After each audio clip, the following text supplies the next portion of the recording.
A conclusion to the grueling 3-year war in Ukraine is edging closer after today's historic peace talks between Russia and the US. Moscow said the conversations went well as Washington labeled the crucial meeting useful, with both parties already reaching a number of landmark deals earlier today. A team of top diplomats from Russia and the US spoke about negotiating an end to the war in Ukraine out in Riyadh, Saudi Arabia. The talks, which were quickly drawn up, represent the rapidly growing ties between the two nations under Donald Trump's new leadership. Present at the negotiating table was U.S. Secretary of State Marco Rubio, Trump's Middle East envoy Steve Witkoff, and National Security Advisor Mike Waltz all sit down in Riyadh's Diriyah Palace. They were joined by outspoken Putin cronies Russian Foreign Minister Sergei Lavrov and Foreign Policy Advisor Yuri Ushakov. The meeting lasted for almost 5 hours, with Moscow and Washington being joined by Saudi representatives who helped monitor the talks. Following the peace chats, which marked the first time Russia and U.S. delegates have met in person since the war broke out, both sides said they were hugely beneficial. Close Putin aide Yuri Ushakov said the talks went well, as he also revealed negotiators have been agreed to talk about the war in Ukraine from either side, IFAX reported. Russia's lead negotiator told reporters after the talks, "It was a very serious conversation on all the questions we wanted to touch upon." Secretary of State Rubio said the meeting showed him that the Kremlin is finally willing to begin to engage in a serious process. U.S. State Department spokesperson Tammy Bruce later said the two sides have agreed to appoint respective high-level teams to begin working on a path to ending the conflict in Ukraine as soon as possible. They added that all talks will be done in a way that is enduring, sustainable, and acceptable to all sides. Trump's Middle East envoy Witkoff even described the meeting as positive, upbeat, and constructive. Rubio stressed that despite the initial chats being positive, it was just the first of many chats which need to take place in the coming weeks and months. He added that everyone involved in the war has to be okay with it, ending with both sides needing to make concessions to make a deal work. One of the key stumbling blocks which could dampen the negotiations would be from Ukraine's side.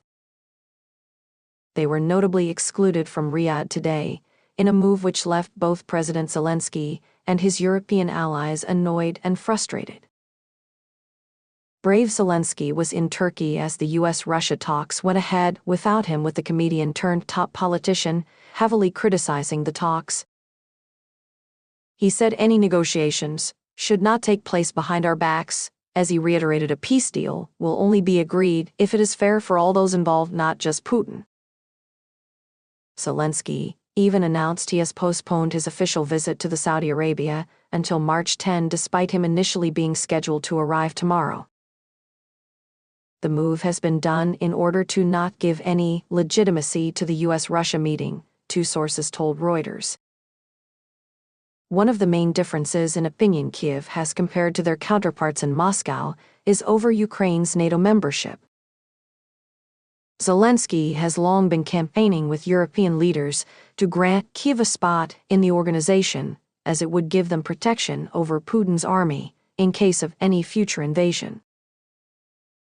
Putin and the Kremlin say this cannot ever be allowed to happen, with blocking Ukraine from joining NATO being of the highest priority. Without promises that Zelensky will never be able to enter the group headed up by the U.S. and European stalwarts, Putin is unlikely to accept any terms. Russia's Foreign Minister Sergei Lavrov, who was at the meeting, again made Russia's stance clear on the matter.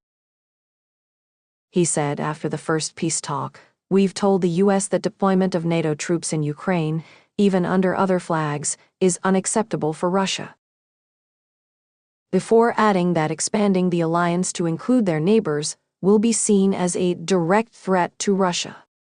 The focus of the talks was not only to help secure a deal which ends the conflict, but to also improve the powerful two nations' diplomatic and economic ties. Russia are hoping to return to the global sphere after being essentially banished from the world stage since they first broke past Ukraine's borders.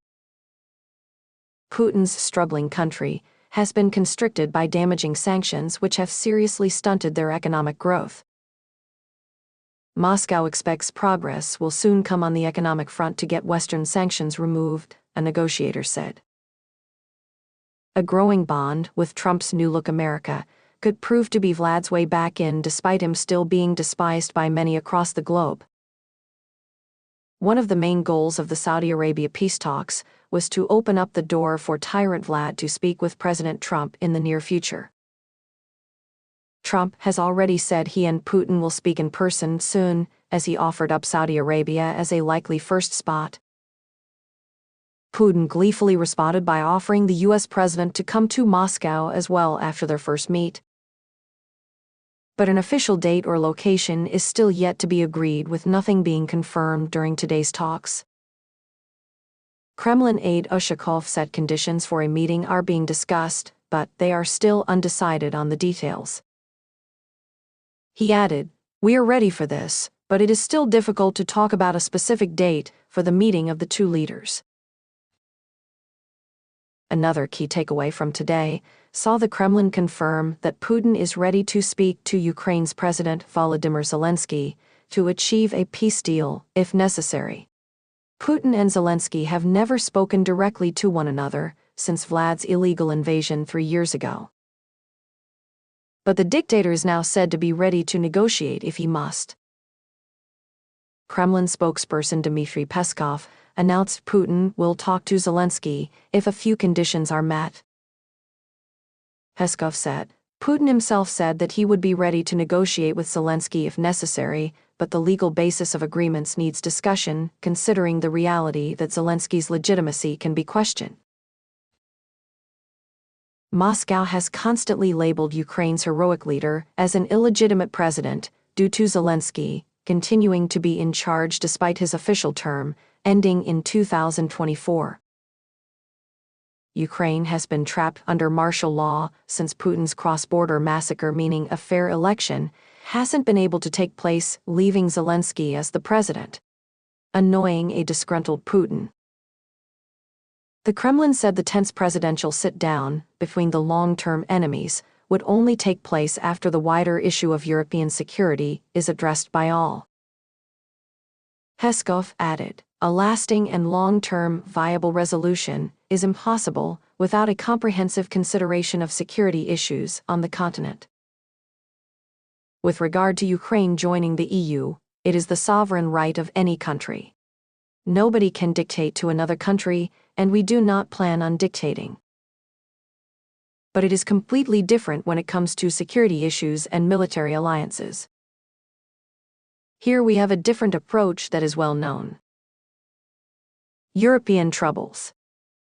European leaders have tried to muscle their way into the talks to try and make sure stability in the continent can continue, even if Putin gets his way in the negotiations. Europe was also absent from today's peace talks, with Zelensky saying leaders must be present at any upcoming conversations. He said on Telegram, Ukraine, Europe in a broad sense, which includes the European Union, Turkey and Britain must be involved together with America in the talks and development of the necessary security guarantees that concern the fate of our part of the world.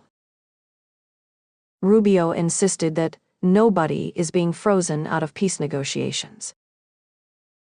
He added the European Union is going to have to be at the table at some point, and that the time will soon come. Waltz, the White House's national security advisor, added, our allies are being consulted almost on a daily basis. The conversation comes after British Prime Minister Keir, Starmer, made a rallying cry to Europe urging them to step up and deploy peacekeeping troops to Ukraine. The PM vowed the UK will do our bit to try and enforce a peace deal and pressure Putin. The bold move put pressure on Britain's allies to also publicly back the idea of a European peacekeeping force in war-torn Ukraine. But the idea was dramatically rejected by a number of other fellow leaders. German Chancellor Olaf Scholz described Starmer's pleas as premature and highly inappropriate. He then stormed out of the meeting, adding that the sheer thought of making decisions seemingly on behalf of Ukraine was irritating. Poland, Spain, and Italy all joined Germany in scrutinizing Starmer's plan.